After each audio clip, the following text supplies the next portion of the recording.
This is Randy Bell with the Courier podcast, the place to come for the latest Clinton news. Clinton Tuesday night became the latest city in Mississippi to decide not to participate in the legalization of medical marijuana. The Board of Alderman voted 5-2 to opt out of the new state law, although it could change its mind.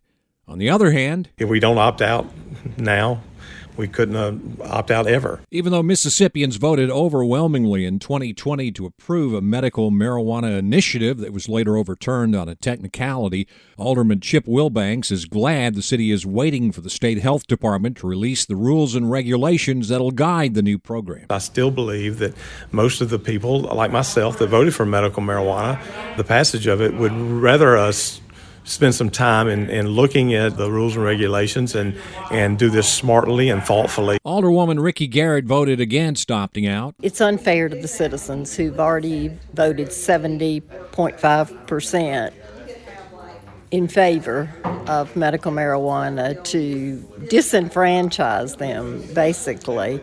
There's already frustration that their initiative vote was taken away. City voters may ultimately determine the fate of medical marijuana in Clinton. A petition drive could put the issue on the ballot later this year.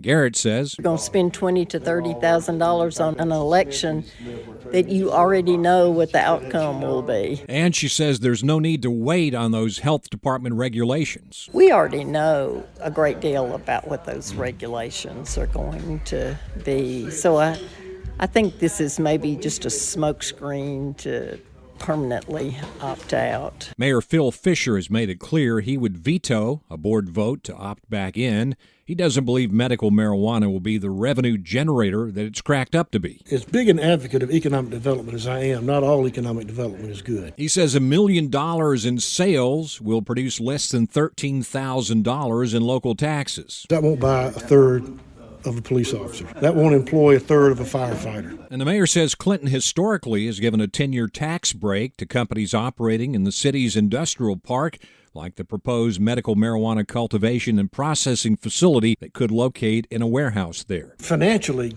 I don't know that it's that great a deal. It'll take the signatures of 1,500 registered voters in Clinton to put medical marijuana on the ballot. If the petitions are certified, the city would have to set the election within 60 days. I'm Randy Bell.